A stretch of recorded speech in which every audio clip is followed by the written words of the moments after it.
David, I feel like I hijacked a conversation last week that you were ready to have about comfort movies, and I started talking about Texas Rangers winning the World Series. So let's return to that, because you had some comfort movies. You were talking about Thanksgiving stuff and the idea of like what fits into this season. And I think that the idea of some comfort movies you brought up. You had some that you wanted to talk about. The funny thing is, like, I have an idea for what like goes into being a good Thanksgiving movie. My comfort films are nothing like that, unfortunately. Like, I told my wife, she goes, well, what's one of your comfort movies? And I was like, probably Ocean's 11. And she was like, that's your comfort movie? And I was like, yeah, there's just something about it. It's mellow. It's chill. It's that... I don't know. I could just sit there and listen to that smooth jazz, whatever you want to call it, rumble forever, and just listen to all these cool thieves just be like, yeah, you want to go do that? No, you want to do that thing over there. Okay, all right. And, I don't know. They're just all so relaxed, so chill about this high-stakes heist they got going on. But yeah, I don't know. I think, like, we did talk about it a little bit last week. It's that time of year where you can't go out. You can't go to the pool. Can't go to, some kind of big fun thing. So you stay in. You get under the blanket. You put on the movie that just makes you feel right. Or the book, if you want to read a book. Or the video game. Depends on what you want to do. So... I thought it was an interesting place, but I think that last week's Meet the Parents actually fit fairly well. It made things feel kind of cool. There were leaves everywhere. There was sweaters abound. We don't get that so much with the sequel, but we can have that conversation here in a minute. True. Yeah, I was trying to think of... Josh, is there anything... Ask the question. Ask it. No, do you have any of the comfort movies? That was the question I was going to answer. I do. I have one, like, my ultimate comfort movie that I watch when I'm sick, when I'm extremely sad, which is the same as sick, really. Which means I don't watch it often. It's a comfort movie that only comes up once in a blue moon. And it is That Thing You Do. That movie makes me feel very good, and I reserve it for very, very needed occasions when I need super comfort of that great cast, of those catchy songs. I don't know, something about That Thing You Do reminds me of a warm hug. Yes. Aww. I know. See, now, Josh, we've hit on a key thing that we share, and I think that's the music element. Now, Garrett can break this, but I think music plays a big part in comfort movies. Is like that vibe of the music putting you in the right place. Garrett, do you have any comfort films? I don't feel like I do right off the top of my head. I'm sure there are movies that I think about all the time, or that make me feel certain things. But there's not really a movie that I turn to in a moment of like when I'm feeling comfort or when I'm feeling a certain way, So I don't have any that like jump out at me. I would say, the closest thing that I could think of is like Good Burger. We've talked about this on the show often, and my love for Good Burger. And I would say that makes me feel warm and fuzzy and reminds me of a nice, simpler time. That's the main reason why I enjoy it so much. And it's a 5-star perfect movie that I'm really looking forward to the sequel for. So, besides that, I would say, some of those old nostalgic, I think, is where I hit when it comes to like comfort. It's, I would say even it's a movie I haven't even thought of until like just now, but like Harriet the Spy, that's a movie that I would say makes me feel very comforting. It's a very like a movie that I watched as a kid and enjoyed. Classic Rose. Haven't watched it in a very long time, but like it's, that's like a movie that makes me feel very comforting. It's like warm and nice. It's just kind of a general nice movie. Yeah, I think these are great choices. Like real quick, we need to celebrate something real quick. We need to celebrate the end of the SAG-AFTRA strike. They've finally made a deal with the studios like the WGA did, and we are done striking in Hollywood. So that's great news. It's over. It's over. And I just wanted to real quick go through some of the highlights that that the Guild secured in this deal, according to them, that they are happy with. This is all from the Washington Post.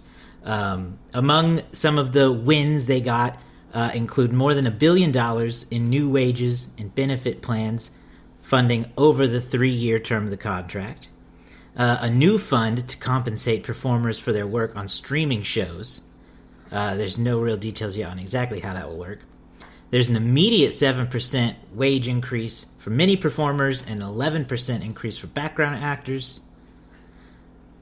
New terms to ensure that sets have proper hair and makeup services for all performers. They've got a deal on AI, including a requirement that actors, including background performers, give studios informed consent and get fair compensation for the creation of any digital replicas. And then there's some more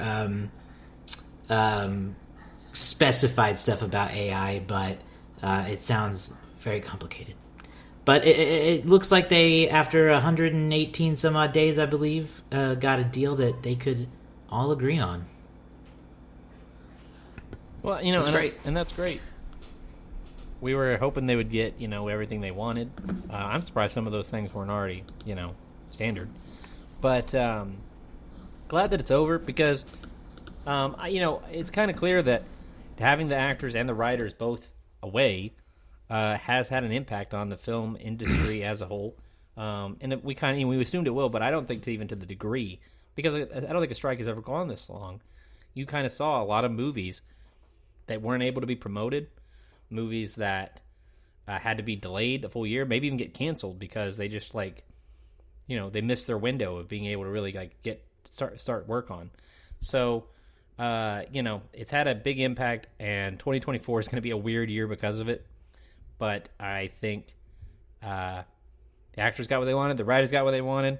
It didn't quite take till November like we predicted, till Thanksgiving like we predicted, but we got close. I'm really intrigued. I mean, it's not going to come out, but one of the things that I remember talking about when they were talking about using people and creating a scanned version of them and just generating them in the background. One of the things that made me think of was the whole issue with the NCAA football game, Matt, and the likeness versus the college players, because you couldn't use the likeness of the college player because they wouldn't pay them. And so I think that that has changed or something now. They pay the athletes, I don't know exactly, but if they're taking these people, scanning them, and then just saying, okay, that's it, you get paid once, and then you just put them in there a bunch of times without paying them, that seems crazy, the idea of that. So I was hoping that, somebody would, if it came to it, be you couldn't do it with the NCAA, you can't do that with us. But at least I don't have to do that, so that's good. Did anybody hear that alarm going off? Okay, no. Good. I caught that I had myself muted, so I was hoping I did. That's a great segue. Yeah, I set an alarm off that I didn't mean to. And so I don't know what you said at all, Garrett, because I was over here trying to take my headphones off, trying to decide if it was through you guys or if it was in my... I had a whole thing. Anyway, yes, we're all glad to see that the performers got a deal that they could agree on. But let's switch gears, get into the main meat and potatoes of the show today. We're in the middle of So Many Fockers Month, so it was dubbed recently. You can go check out a graphic on our social media right now on Instagram at So Many Sequels Pod. Nice little So Many Fockers poster for y'all. Last week we did Meet the Parents, which was a huge success commercially. Less of a huge success in this show. We had some mixed opinions on it. You can go back and listen to that episode on our website, somanysequels.com, or down in our feed, wherever you get podcasts from. Check that out. But this week, we're talking about the second movie, Meet the Fockers, naturally after Greg Focker meets his fiance's parents, Jack and Dina. This one we get to meet Greg's parents. Letterboxd says, hard to crack ex-CIA man Jack Burns and his wife Dina head for the warmer climate of Florida to meet son-in-law-to-be Greg Focker's parents. Unlike their happily matched offspring, the future in-laws find themselves in a situation of opposites that definitely do not attract. This movie adds to the cast as Greg's parents, Dustin Hoffman and Barbara Streisand, two legendary performers in their own right. Before we get into our thoughts on the movie, David, how did this one perform, especially in comparison to that first one, which was kind of a mega hit? Yes, and this one went from whatever the next level up would be. If the first one was a mega hit, this was, an ultimate hit. Like, this did incredibly well. So, Meet the Fockers opened December 24th, this Christmas weekend of 2004. It opened with $46.1 million, unseating A Series of Unfortunate Events, which is, in my opinion, terrible adaptation of a book series. In the number 3 spot was the debuting Fat Albert, starring Kenan Thompson. At number 4, you had The Aviator, which actually was up 10 spots that weekend. They had added it in a whole bunch of theaters. So it was up 10 spots to number 4 with $9.4 million. And at number 5, I just mentioned its predecessor earlier, Ocean's 12, came in at number 5 with $8.4 million. Now, Meet the Fockers actually, for about 5 years, held the record for the biggest Christmas Day take ever. Bringing in, where is it here? Bringing in $19.5 million on Christmas Day. That record stood for about 5 years until Avatar and Sherlock Holmes with Robert Downey Jr. came out on Christmas Day in 2009. Both of those movies would end up doing better.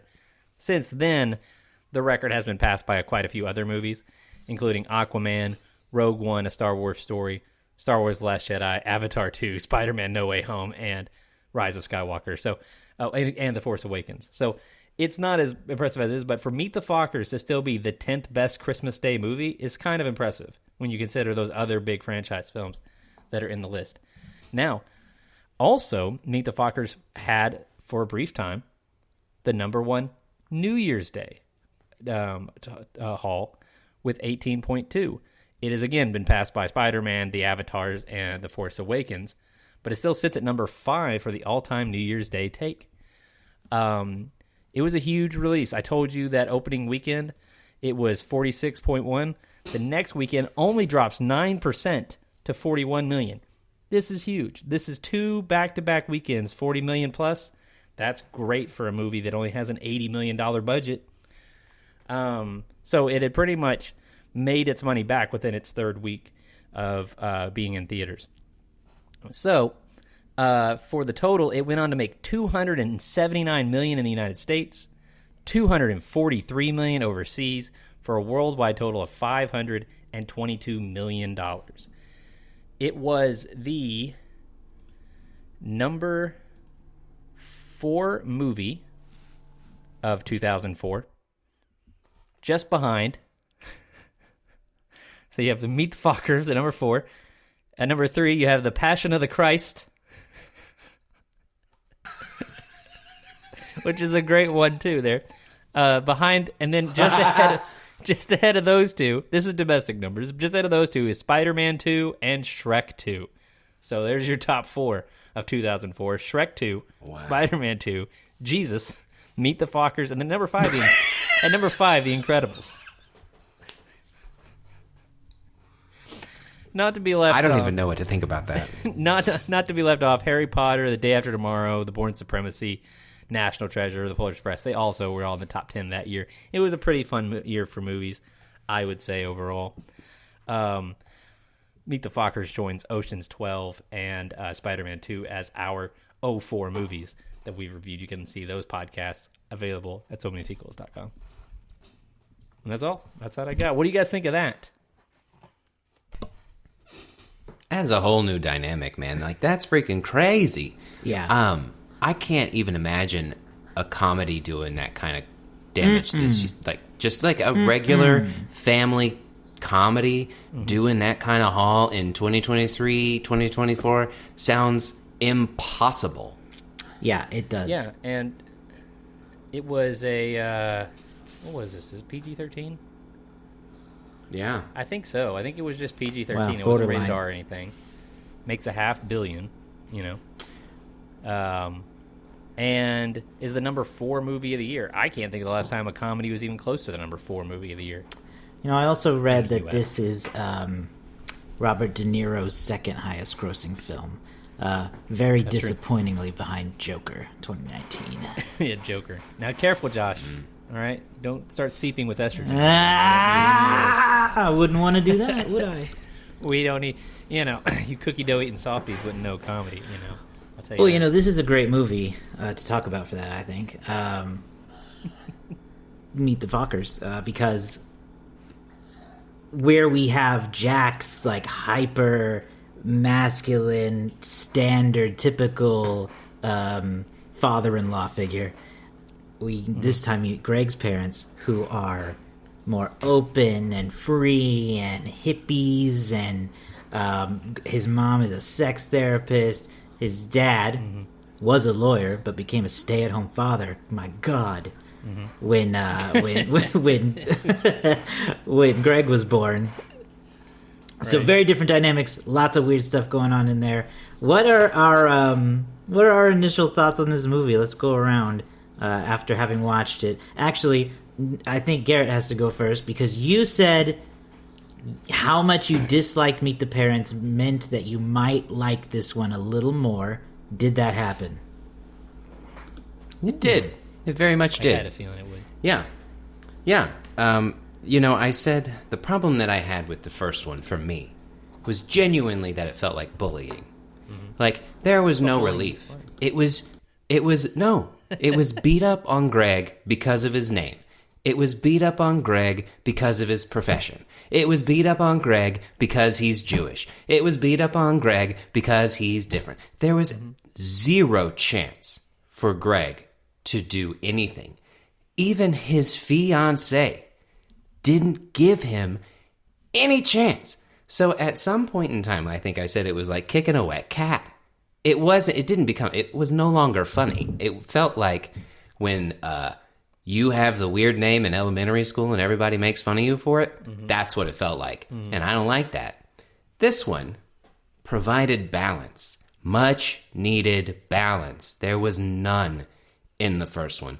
And this one, you finally had the yin and the yang there of the super stiff, conservative, traditional family with the more modern, open family. And it wasn't Greg. It was the family members. And so the dynamic, for me, worked. Was it a good movie? It was perfectly fine. Like, it was whatever. It's not going to... the fact that it did as much damage at the box office that it did is astounding to me. Because this is just perfectly fine as far as I'm concerned. But it made me laugh. It didn't make me angry. I didn't see any bullying. And it felt like it was pulling off what I felt like they were trying to pull off. So I did think that it was an improvement because I expected so much less. David? Response. This movie was a freaking trip. I'll tell you what, it was. Garrett, I had to laugh because you'd made these point about, the belittling of the nurse profession for men. And this movie just doubled down on all that stuff, just out the gate. Greg's delivered. I was really concerned. I was so concerned right at the beginning when it was just the first thing was make fun of him for being a nurse, and I was like, oh my God. And they're like, you are a nurse, you are not doctor. First of all, I don't think there would ever be a scenario where they wouldn't have a doctor available for someone who's having a baby, even in 2004. But the first movie relied a lot on cringe humor, and so does this. Personally, one of the things that makes me cringe the most is too much information, and that is what Greg's parents are kings of in this movie. They are just spilling all of his who he used to masturbate to, who he lost his virginity to. Here's his he's got a weird wiener. All of this stuff, whatever they can pull out. They are just immediate share, right? Yeah. And I was just going, ugh. Because the thing is, you talked about it, Garrett, where it's these staunch conservatives, waspy characters versus these kind of hippie Jimmy Buffett liberals, right? Where they're like, they're, but Greg's caught in the middle still, and I feel, and he's just like, Dad, don't do that. Oh, ooh, Jack, please don't. Like he's just caught in the middle. And I kind of think that it would have been fun to see Jack put in a position where he's trying to make a good impression, where he's trying to, like, he's the one who's being sort of forced to be nice, because I think putting him in that position would be like the best revenge for the first movie. Instead, it's still just Greg in the middle, just freaking out. I appreciated that it was more balanced, like you said. I think Dustin Hoffman's great for Ben Stiller's dad. I think that Barbra Streisand is a great pick for his mom. I thought that at times they were all funny, but it kind of felt like they were like, okay, cringe humor is good, but what if we just did like way more sex stuff? And it's just all like plastic boobs and old people doing sex moves and things like that. And they just like, that was like, you could really tell that this was directed by the same guy who did the Austin Powers movies, more so than the last film. I don't have an overall problem with it. I was just kind of shocked that they were like, nah, more just sex and gross stuff. That's what we're going to go for here. Yeah, it's Josh? very worse, but wilder, which kind of makes it more fun for me at times, at least at least it's leaning into it kind of way. Totally agree that Greg's parents are just like that awful kind of overshare. I think they were worse, maybe, than Jack, at least in the first movie. Just the never-ending stream of embarrassment. Because the difference between this one and that one for Greg is that most of the time Greg fucked up around Jack was just he is a giant klutz. And then in this one, no, it's just an attack from his own parents, unleashing this barrage of information. So that's hilarious and unfortunate, and I think worse for him. Now, there's a lot of this movie I don't think makes sense to me, and I'm going to ask some questions, and maybe y'all have answers, because I couldn't find any. Why is the baby there? Yeah. It's never said why Jack is watching little Jack. Yeah, it's is it? there, because but I couldn't find it. Right at the beginning, they mentioned that Pam's sister and brother are in Taiwan because they set up a clinic there during their honeymoon, and so the parents are watching little Jack while they are out of the country. Okay, so why? Why the baby has to exist at all, I don't really know, other than just for something for Greg to mess up, Right. No, it's because Pam is pregnant in this movie, and so this is to see and show and plant the seed of whether or not Greg is a worthy father, as this whole thing is about the wedding. Fair enough. They don't know she's pregnant, and so like him interacting with the baby is setting the stage of he's not going to be a good father. They don't think he's good with the baby already, and then she's pregnant, and then it's like, oh, da da da da da da. That's why. Now fair it's enough. done poorly. That's well said. I will say that, as it turns out, I was reading some behind the scenes stuff, and the headbutt scene involving, so there's a pair of twins that were playing the kids, but the headbutt scene apparently actually really shook the kids, because they apparently cried every time they saw Ben Stiller after that, for real. Like, so they had a very difficult shoot. Every time Ben Stiller would pick these kids up, they would start crying immediately, because they could just remember all that blood on his face and him screaming and yelling, and so That's mildly horrifying. Internalized that. Wow, that's dark for those children. I know. I felt bad for those little kids. They seemed like they were not having a great time. Another aspect of this movie that I not respected. I think I enjoyed it for the sake of, again, leaning into the ridiculousness. Is why is Jack Inspector Gadget now? I don't like that. Yes. I don't need that. His Batcave? He has his Batcave inside his RV? His Batcave in his RV, his array of hidden cameras. It really took it to a goofy extreme. Yeah. And then with the ultimate, to me, I'm going to use the word, he poisoned him. He did. What the hell? Yeah. Jack is a criminal.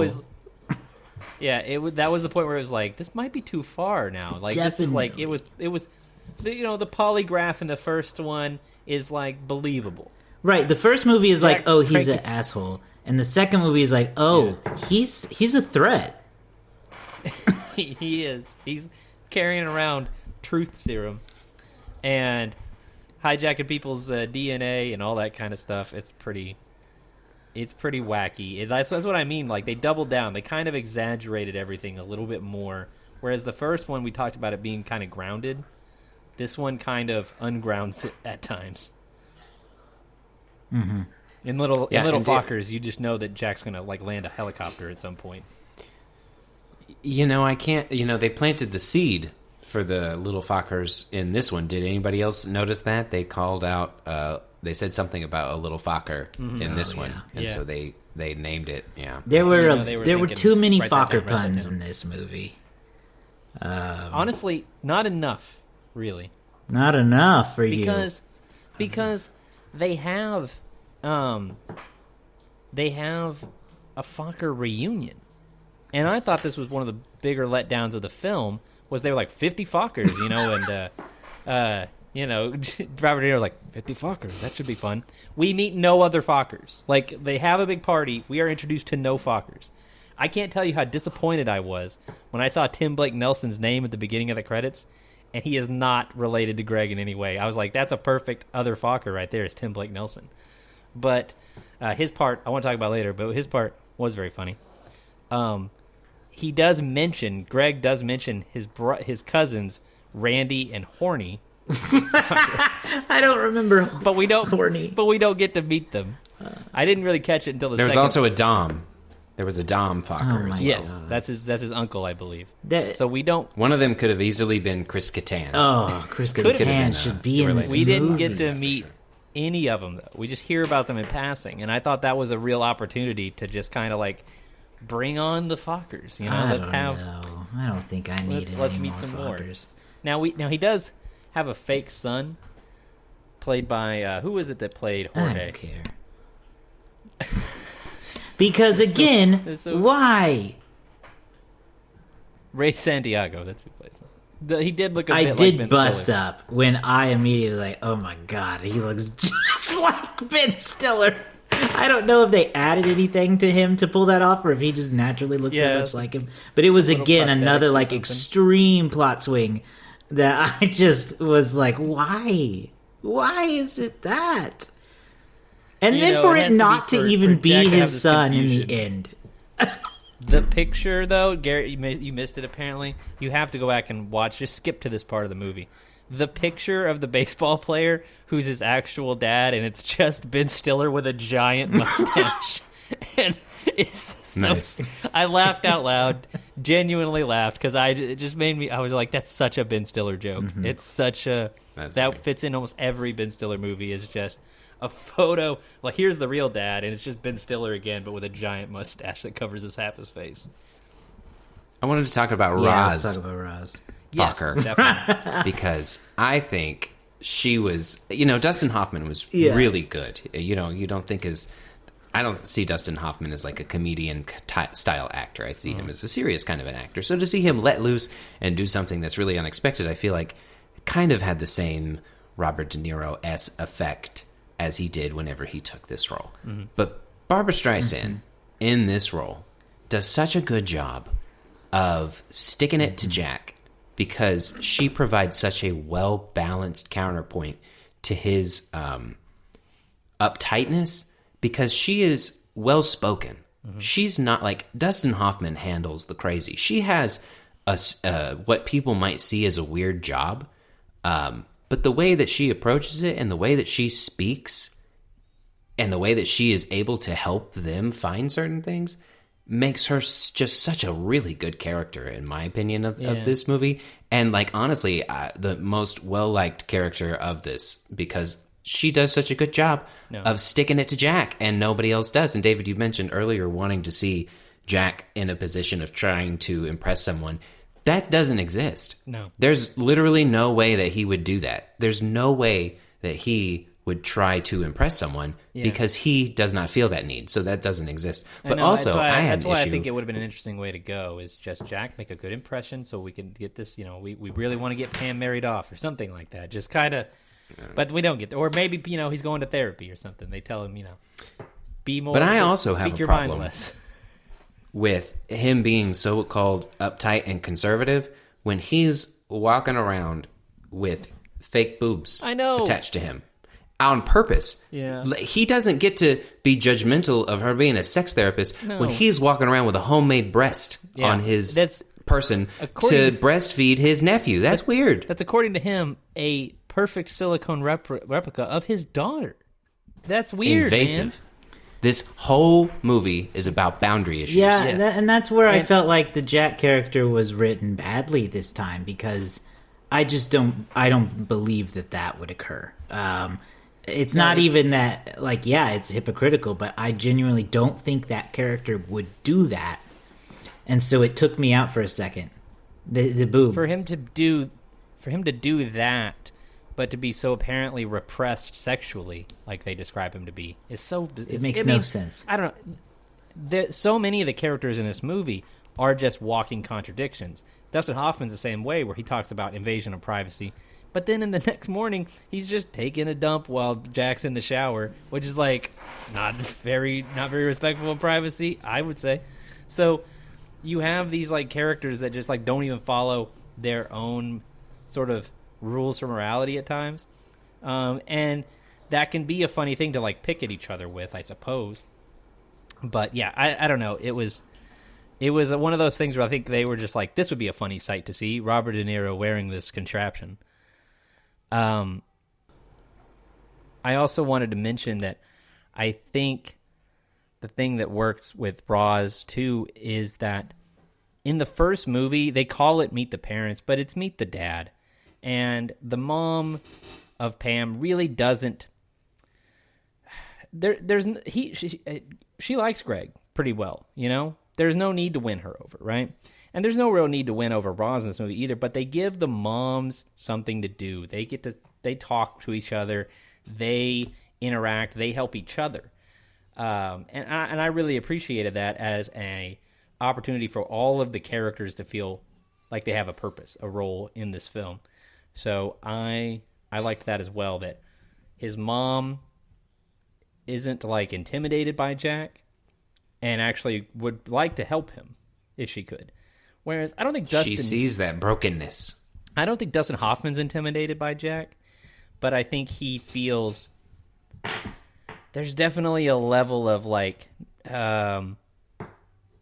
respectful rivalry, maybe, or he views him as all right, this guy. He knows that Jack views him as less of a man, and it bothers him, but he doesn't want to say it. That's why he was so excited to beat him at football. That's why he was it's just as Focker style at the end. He wanted to show he was just as much man. Yeah. While also the problem with being Jack who is he doesn't.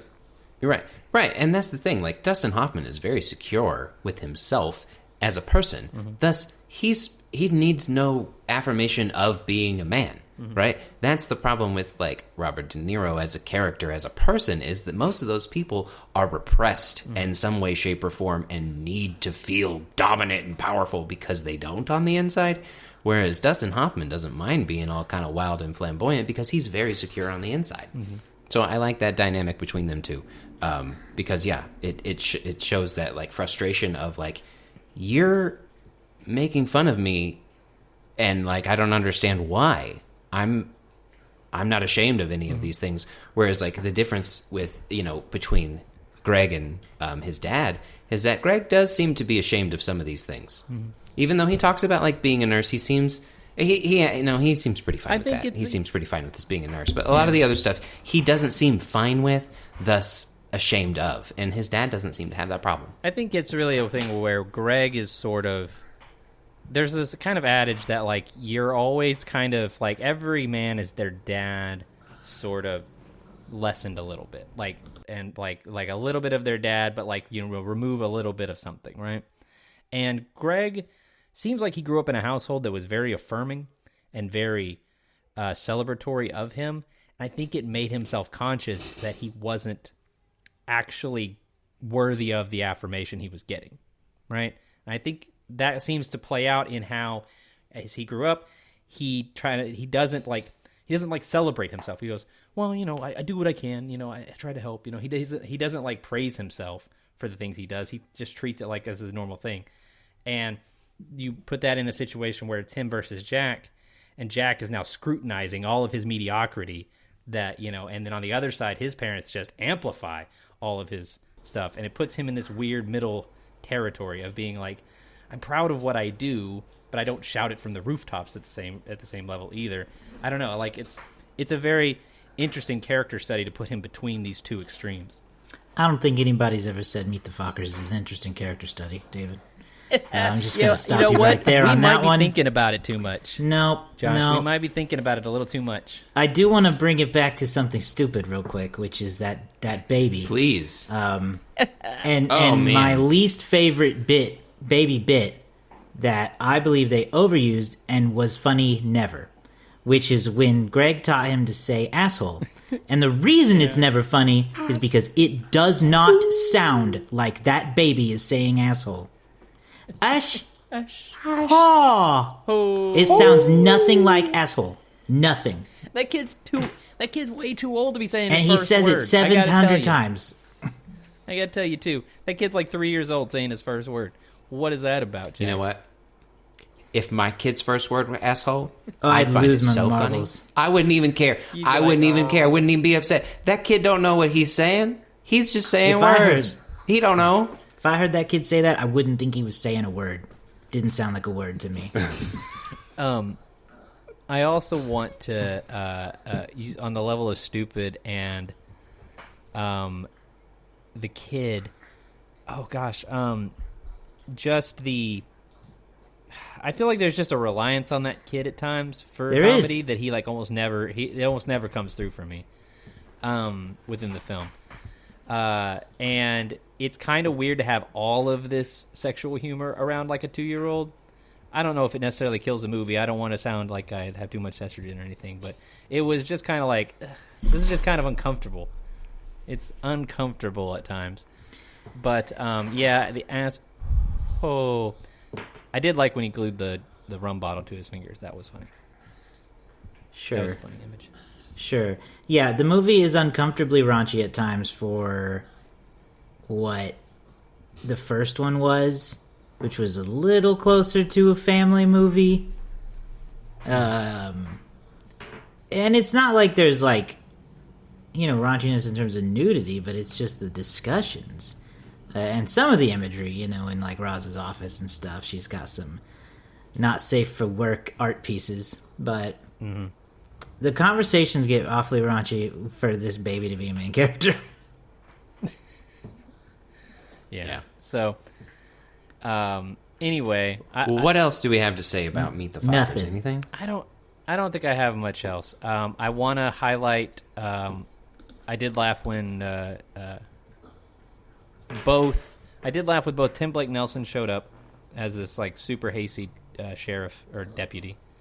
Cedric Yarborough taking time off from Reno 911 to come. Yeah, that cracked me up. Set He cracked me up. And then Owen Wilson makes a little reprisal at the very end of the movie. It was pretty fun. That he was one of my favorite parts of the last movie, so I was glad to see him show up and. I think they could have done more with it, but it was pretty funny. They rush it, right? They rush through the wedding. We didn't even really talk about that because it felt unimportant. I hate to say, right? But yeah, the movie it culminates with them revealing that Pam's pregnant and then rushing up the wedding several months and doing it this weekend and ending the movie that way. Yeah, I do have one other thing. They establish kind of what Greg's age in this. Last week I told you that Ben Stiller was 35 for Meet the Parents. Well, they establish that the last film was 2 years ago in this movie. Okay? And that Greg lost his virginity when he was 19, and that was 15 years ago. So that means that Greg in Meet the Fockers is 34. So he is a year younger than Ben Stiller was in Meet the Parents. Which is kind of wild to me that I guess he was supposed to be like 31, 32 years old in that first movie. I'm really glad Whatever. you figured that out. You can't throw numbers at me, and I'm really glad for out. you that happened.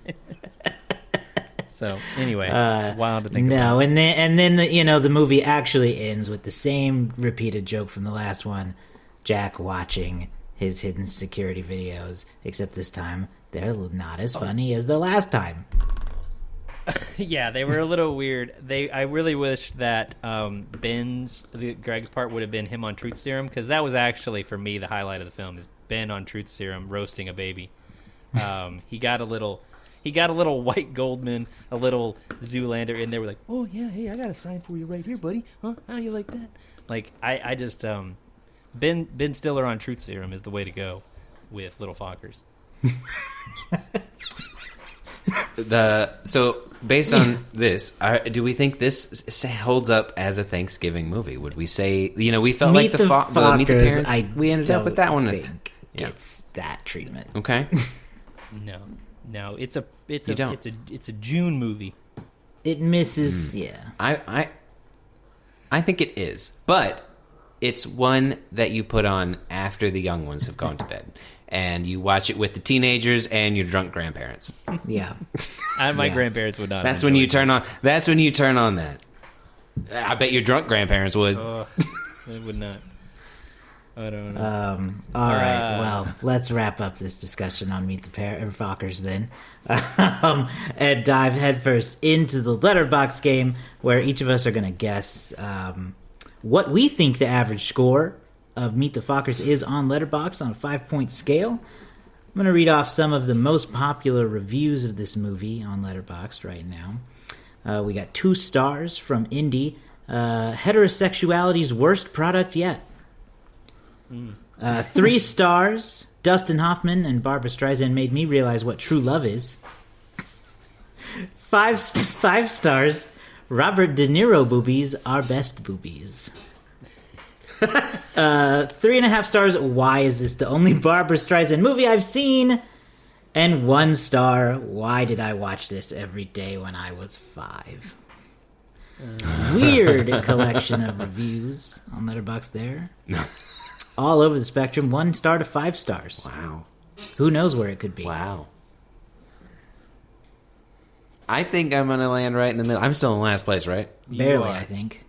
I'm gonna go with a 3.0. Just, I don't know how confident I feel about that, but I feel like it's. I'm gonna go with a 2.5. No, 2.6. 2.6. Oh, gee.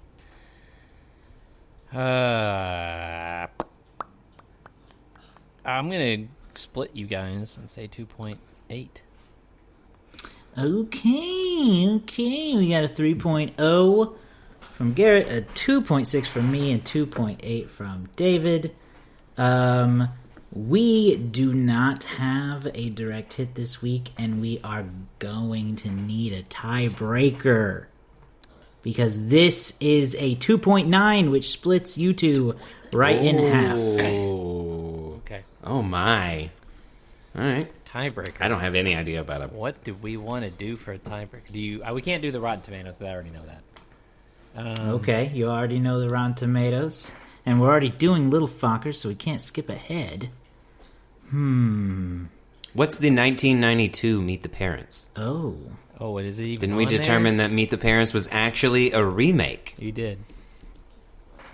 We did, and I have it, and it does not have an average because it's been viewed so few times. Dang. Does it have a Rotten Tomatoes score? It might have that. Oh, boy. I know, right? This is exciting. Figuring out the rules. We haven't had a tiebreaker in a while. No, I was just going to go with the animated version of Meet the Parents, which is Shrek 2. Dang. This one also does not have a Rotten Tomatoes score because it only has 1 review. Oh, my. And the 1 review was good. Oh, well, there you go. Okay. Good for it. Good for it, man. I have nothing. What if we just each get a point? Do you want to do? Let's see here. Wow, we have literally never scrambled. We this really hard. have to come up with a tiebreaker. Well, we've always I know just we been never able to have. We pick one. never I don't think have. we've ever scrambled so hard for a tiebreaker. Yeah. We got nothing. Do you want to do the? Do you want to do like the Metacritic score for the movie, We're reaching, but sure. or the IMDb score? I don't know. Oof. Let's do IMDb. We got to come up with a tiebreaker. Clearly, we need tie a again. system now. Okay, IMDb is a 10-point scale, so it'll be much harder for you to tie this one. So on a you can theory. do one. You can do like 3.3 blank point blank. 10-point scale. Garrett, I'll defer to you again.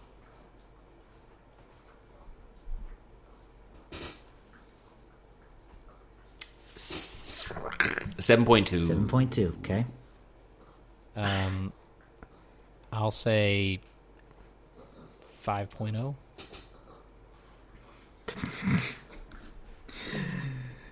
Josh, how much math are you guys doing? What did you picked? 7.2, Yeah. and David picked what? 5.0. 5.0. Wow. It can't be in the middle of that. This can't be tied. There's no way there's. But David is technically closer, but it's by less than 1. Oh my god. You were 1.9 away, David, and Garrett was 2.8 away, so there was a 0.9 difference between the two of you. Yeah. Wow. What is it? So A there you 6 have point it. something? That was thrilling. 6.9 on IMDb. 6.9. So there you have it. Well, then okay. Garrett should be closer. Wasn't Garrett a 7.2? Wait, did I math wrong? You may Yeah. have. If it's 6.9, I mathed and Garrett was wrong. It's 7.2, Garrett. he's only off by 3. Oh my god, I've been mathing too long today, clearly. And this is why Oh my god. That's what you get for taking classes. I'll take that win. I'll take that win. Yeah, I'm going to put I on here almost that threw it it. was Metacritic, though. That it was was a hard one. one. I can't believe I almost It threw was it to David. 2.9, so that's the actual score. Is 2.9 on Letterboxd? 2.9 on Letterboxd, 6.9 on IMDb. Yep. 38% on Rotten Tomatoes. That I know. Is that so? That's Yeah. pretty bad. I'm gonna be in that vein. I know it kind of sounded like we really talked it up a lot, but I'm gonna give it a 2.5. I kind of Yeah. overall, I don't think my initial experience. I watched it twice, like I said. My initial experience, I wasn't necessarily enjoying myself. My second experience, I enjoyed it a lot more, just because I didn't have to worry about the story or where to go, where it was going, or anything like that.